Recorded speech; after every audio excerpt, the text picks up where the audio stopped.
Married ಆಗಿ ನಿಮ್ಮ ಪ್ರಕಾರ ಮೇಯ್ನ್ ಅಷ್ಟು ಇಂಪಾರ್ಟೆಂಟ್ ಕೊಡಬೇಕಾಗಿರೋದೇ ಆದ್ಯತೆ ಬೇಕಾಗಿರೋದೇ ನಮಗೆ ಅದೇ ಉದ್ಯೋಗ ಸರ್. ಉದ್ಯೋಗ ಅವ್ರಿಗಾಗಿ ಅವ್ರು ಕೊಟ್ರೆ ಸರ್ ಗೌರ್ಮೆಂಟ್ ಉದ್ಯೋಗನೇ ಮುಖ್ಯ ಅಂತೀರಾ ಸರ್? ಇಲ್ಲಾಂದರೆ ಕರೆಕ್ಟಾಗಿ ಒಬ್ಬ ಡಿಗ್ರಿ ಓದಿರೋನಿಗೋ ಇಲ್ಲಾಂದರೆ ಒಂದು ಎಕ್ಸ್ಪೀರಿಯನ್ಸ್ ಇರೋನಿಗೋ ಒಂದು ಏಜ್ ಕ್ರೈಟೀರಿಯಾ ಮೇಲ್ಗಡೆ ಸಂಬಳಗಳನ್ನ ಕರೆಕ್ಟಾಗಿ ಮಾಡಿಕೊಟ್ರೆ ಬೆಟ್ರ್ ಅಂತಾರೆ ಸರ್. ಈಗ ಹೆಂಗೆ ಅಂದರೆ ಒಂದು ಅದೃಷ್ಟದ ಮೇಲೆ ಒಂದು ಕೆಲಸ ಆಗ್ಬಿಟ್ಟಿದೆ ಸರ್. ಈಗ ನೀವು ಅಂದ್ಕೊಂಡಂಗೆ ಡಿಗ್ರಿ ಓದೋನೇನಿಲ್ಲ ಸರ್. ನಾನು 10th ಫೇಲು, ಓಪನ್ ಆಗಿ ಹೇಳ್ತೀನಿ. ನಾನು 10th ಫೇಲು ಮಹೇಂದ್ರ ಕಾರ್ ಶೋರೂಮಲ್ಲಿ ಆಫೀಸ್ ಬಾಯ್ ಅಸಿಸ್ಟೆಂಟ್ ವರ್ಕಾಗಿ ಮಾಡ್ತಿದ್ದೀನಿ. ಅದು ಅದೃಷ್ಟ ಆಯಿತು, ಸಿಕ್ತು. ಡೈರೆಕ್ಟ್ ಕಂಪ್ನಿ ಕಡೆಯಿಂದ ನಾನು ತಗೊಂಡ್ರು. ಹಂಗೆ ನನಗೂ ಖುಷಿ ಆಯಿತು. ಮಂತ್ಲಿ ಒಂದು 15,000 ಕೊಡ್ತಾರೆ ಸರ್. ಹಂಗೆ ಅವ್ರು ಕೊಟ್ಟಿದ್ದು ಒಂದು ಜೀವನ ಅಂದ್ಬಿಟ್ಟು ಸಾಗಿಸಿದ್ದೀನಿ. ಮ್ಯಾನೇಜರ್ ನಂಗೆ ಕನಿಕಾರ ಕೊಟ್ಟಿದ್ದಕ್ಕೆ. ಸೇಮ್ ಇದೇ ಥರ ನನ್ನ ಕ್ಲಾಸ್ಮೇಟು ಡಿಗ್ರಿ ಓದ್ಬಿಟ್ಟು ಮಹೇಶ್ ಪ್ರಸಾದಲ್ಲಿ ಮಾಮೂಲಿ ಪ್ಲೇಟಸ್ ತೊಳಿತಾವನೆ. ನಾನು ಇದೇನಪ್ಪ ಅಂದರೆ ಸಪ್ಲೈಯರಾಗಿ ಕೆಲಸ. ಏನೋ ಮಗ ನನಗಿಂತ ಫಸ್ಟ್ ಟೈಮ್ ಸ್ಟೂಡೆಂಟ್, ನೀನು ನೋಡಿದ್ರೆ ಹಿಂಗಾಗಿದೆಯಾ ಅಂತಂದರೆ ಟೈಮು ಮಗ ಹಣೆ ಬರ ಅಂತಾನೆ.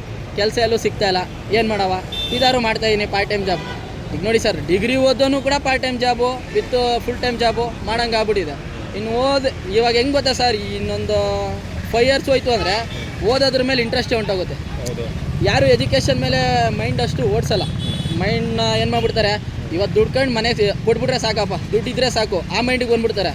ಇವ್ರು ಬರೀ ಎಜುಕೇಷನ್ನ ಬರೀ ಓದು, ತಗೋಗಿ ಮನೇಲಿ ಫೈಲ್ ಇಟ್ಕೋ, ಅದಕ್ಕೇ ಮತ್ತು ಆಫರ್ ಬಿಡ್ತಾರೆ. ಏನು auto free subsidy, car subsidy. ಸುಮ್ಮನೆ ಅದು ಜನರ ಮೈಂಡ್ ಮೆಂಟಾಲಿಟಿಗೆ ತಗೊಂಡು ಒಂದು 5 ತಿಂಗಳಿಗೆ ಆ ಸಬ್ಸಿಡಿ ಕ್ಲೋಸ್. ಲೋನ್ ಕೊಡ್ತಾರೆ, ತಗೊಂಡು 6 ತಿಂಗಳು ಸಬ್ಸಿಡಿ ಯಾವುದೋ ಅದು ಕ್ಲೋಸು ಲೋನ್ಗೆ. ಆಮೇಲೆ ಹೆಣ್ಮಕ್ಳು ಗೃಹಲಕ್ಷ್ಮಿ ಅಂತಾರೆ, ಸ್ಟಾರ್ಟಿಂಗ್ 3 ತಿಂಗಳು ನಡೆಯುತ್ತೆ, ಇನ್ನು 3 ತಿಂಗಳು ನಡೆಯಲ್ಲ.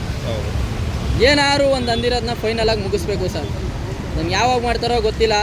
ನಾವು ಕೇಳ್ತಾನೆ ಇದ್ದೀವಿ, ಎಲ್ಲ ಥರನೂ ಮಾತಾಡ್ತಾನೆ ಇದ್ದೀವಿ, ಎಲ್ಲೂ ಯಾವ ಕೆಲಸಗಳಾಯ್ತಿಲ್ಲ. ಮತ್ತು ಈಗ ಹೇಳ್ತಿಲ್ವ, ನಾನು ಯಾವ ಸರ್ಕಾರದ ಪರವಾಗಿ ಮಾತಾಡ್ತಿಲ್ಲ. ಬರೋ ಸರ್ಕಾರ ಯಾವುದೇ ಇರಲಿ, BJP ಇರಲಿ, JDS ಇರಲಿ, ಕಾಂಗ್ರೆಸ್ ಇರಲಿ, ಯಾರು ಬಂದರೂ ಜನ ಓಟ್ ಹಾಕೋದೇನಕ್ಕೆ ಸರ್? ಬದಲಾವಣೆ ತರ್ತಾರೆ, ಯುವಕರಿಗೆ ಸಪೋರ್ಟ್ ಮಾಡ್ತಾರೆ.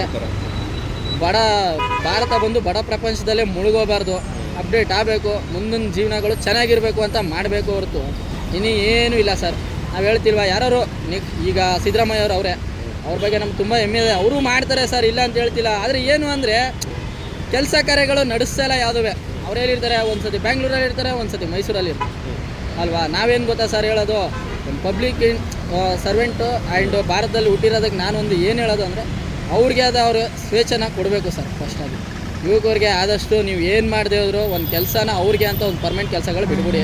ಈ ಏಜೆನ್ಸಿ ಆ್ಯಂಡ್ ಏನಪ್ಪ ಕಾಂಟ್ರಾಕ್ಟ್ ಬೇಸ್ ಅನ್ನೋದನ್ನು ಸ್ಟಾಪ್ ಮಾಡಿಬಿಡ್ಬೇಕು.